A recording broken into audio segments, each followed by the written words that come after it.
a look into how Kaufman and Simon have introduced the idea of accepting humanity's simultaneous need for advancement and environmentalism by Rachel Boyd. Most people assume humans are not capable of indulging in modern conveniences while remaining environmentally conscious. In some individual cases, this may very well be true. In general, though, people can embrace advances and environmentalism simultaneously, if they so choose. Doing so takes real effort, but it's not impossible because the same population and modern technologies that can cause pollution can actually help as well. In Confessions of a Developer by Wallace Kaufman and Our People and Environmental Pollution by Julian L. Simon, we are presented with this notion about humanity. While humans have historically been a main cause of environmental pollution, it is possible to enjoy some modern conveniences while maintaining an environmentally conscious lifestyle. Wallace Kaufman's essay, Confessions of a Developer, and Julian Simon's essay, Our People and Environmental Pollution, both point out that humans have the ability to restore the environment while still thriving. Kaufman writes, anti-developers are fond of printing on their banners and posters Thoreau's declaration, "In wilderness is the preservation of the world." History and my own experience suggest the opposite, and civilization is the preservation of wilderness.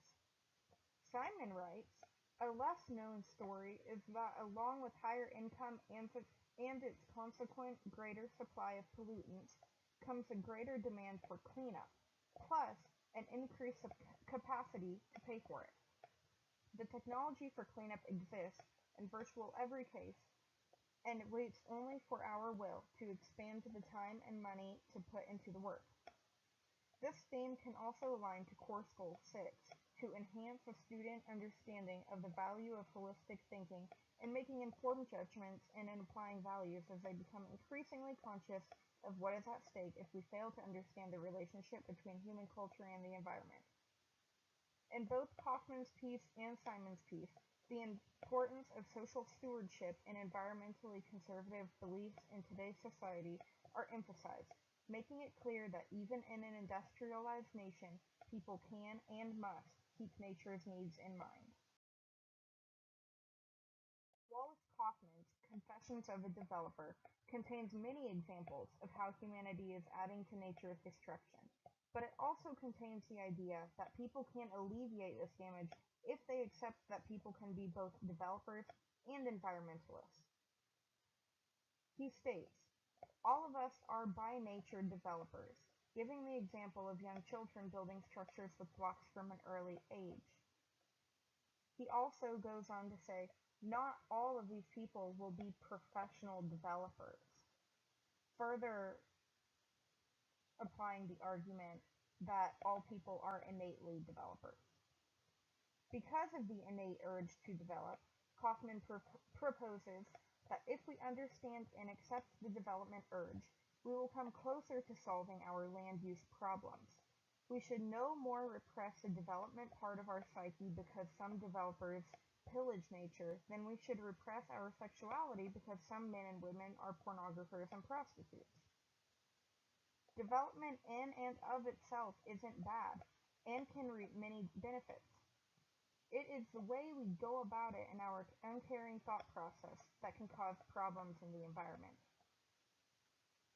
Kaufman states, what human beings do to the planet is as much a part of nature as Yosemite Valley.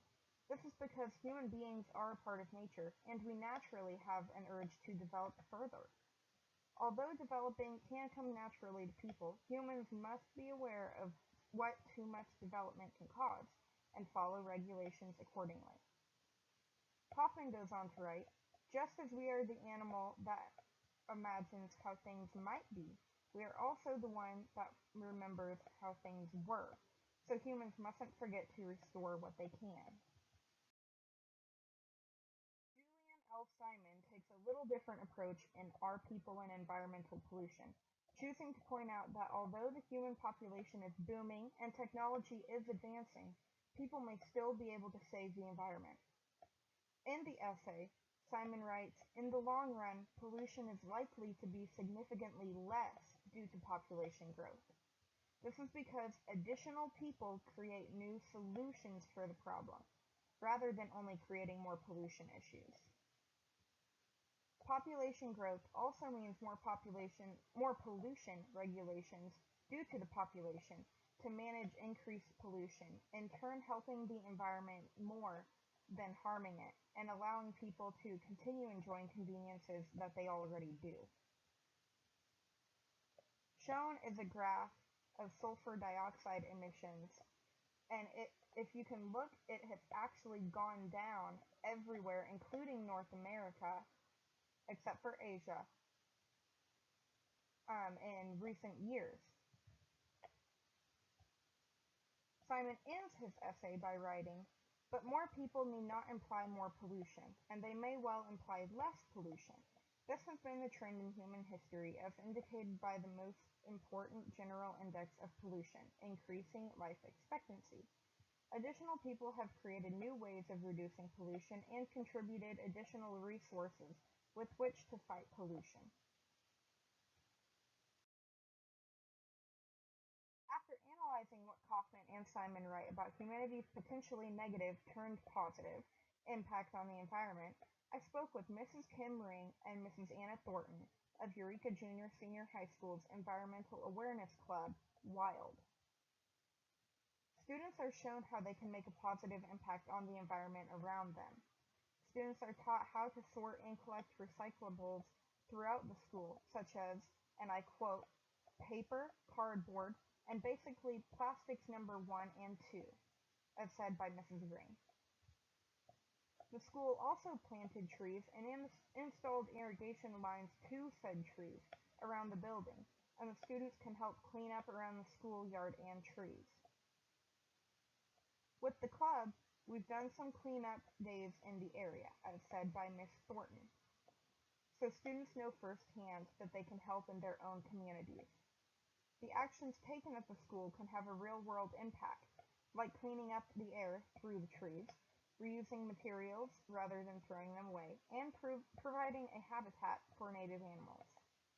The school and its club does take a stance against pollution, but as Kaufman and Simon express, there is always more to be done, and the ladies have a few ideas.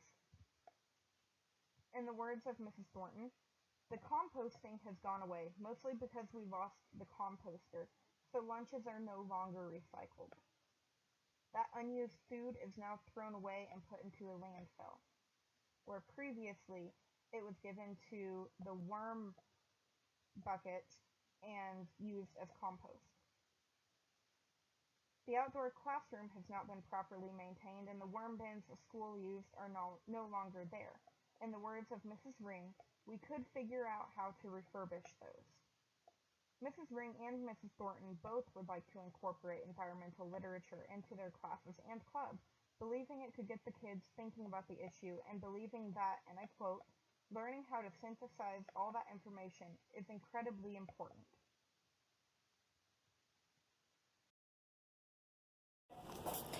Okay, this is Rachel Boyd with Mrs. Ring and Mrs. Thornton, or Miss Thornton, sorry. Mrs. I don't know. Mrs. That's all right. Okay, Mrs. First question is, what sort of green actions does the school take here?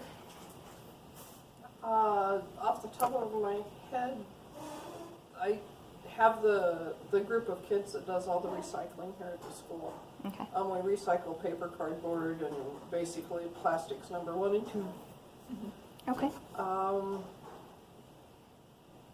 We also a few years ago put in water lines and new trees around the building. Oh, that's cool. I didn't know that. And some of them are getting rather large already, which Yeah. is nice. Wow. You know, they're the ones that are about this tall out there. Uh-huh.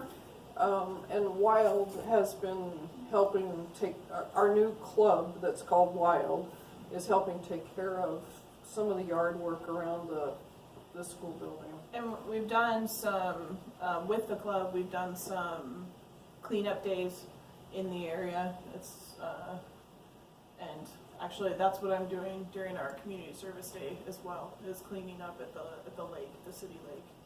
So Okay. that's kind of we're trying to work more of the community service type stuff into our club to help maintain the area around us. Okay, awesome. Great.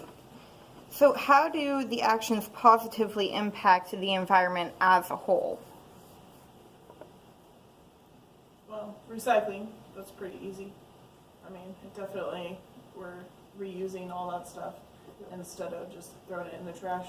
And adding to the awesome amount of plastic in the oceans right now. Yes. Um, The trees that we're maintaining and keeping up are, you know, providing habitat for animals and Oh, yeah, and air. air and, you know, shelter and those kind of things. Um, I mean, cleaning up is just removing all of that trash from Yeah. whatever environment it is in, wherever it is that we are cleaning. Okay, yeah.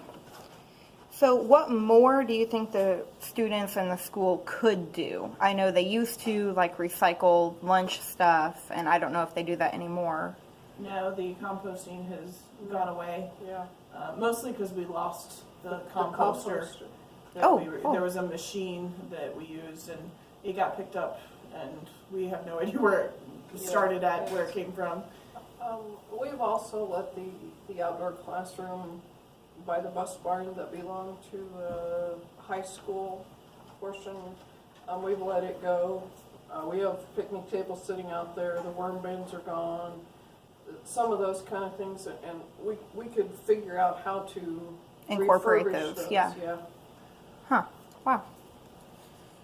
And how do you feel environmental literature, like Julian Simon's essay, Are People in Environmental Pollution, how do you feel the type of writing could help impact environmental issues with the future generation? I would definitely like to, in my ecology unit, I would like to incorporate more of that in there, because I like incorporating literature into my classroom anyway. Mm-hmm. I just, time-wise, have not been able to do that yet. Understandable. It's the frantic at the end of the year thing. So definitely I could do that, and it would make the kid, I like doing discussions, and if I could get the kids to read it and do a discussion in class, that would be nice, because then they might actually be thinking about it instead of telling me they read it. Yeah, and I like using literature in the classroom. It can either provide an argument for the kids to make counter positions against, or start a debate of some kind, or it can simply show them that there's good information in nonfiction books. Exactly. Yeah, we go through a decent amount of writing in our classes as well, so having them respond to it would be good, because learning how to synthesize all of that information is incredibly important for them as just a real world thing that they need when they get out of school. I agree. Well, that just about wraps it up. So thank you guys so much for doing my interview. Thank you for having us. No problem.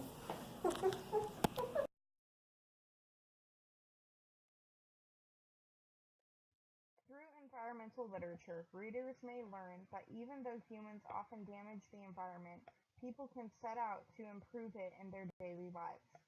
Students' understanding of the value of holistic thinking may increase through environmental literature, such as that of Kaufman and Simon, which in turn will increase social stewardship and environmental responsibility.